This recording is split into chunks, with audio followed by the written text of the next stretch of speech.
Good day mga kakabsat, siyak gayam ni Kling nga nagaputi Hong Kong nga nagawid langen taumayan nga gagrigat dito'y Pilipinas. May saak nga pumanag na may saak nga content creator iso nga kastati galgalad ko dito'y dalan pawarawara pasirip-sirip sumanit-sirip.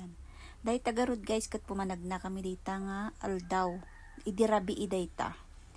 Tapos napang kami dita nag-ikot-ikot kami, nagbirbiro kami ti panganan mi tamabisin kami. Kadwak nga gaya mapo ni katugangak dayta na pintas. Dayta ni katugangak apo. Kin dayta agsubli-subli kami manen dita nga pagsilawan nga nagatiddag nga pag-iignorantian. Kin dayta manen datay silaw nga da GSM. Binidyo-bidyo kaya nagsubli kami manen guys dita.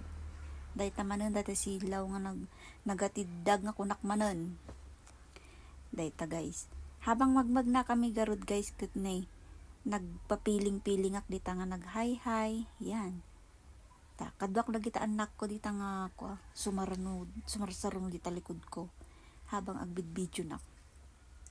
Dayta garod guys iti kamayatan na dita Session Road tan na po oray nagbasit ata silaw ket aribumbungan danon nya laonay dayta.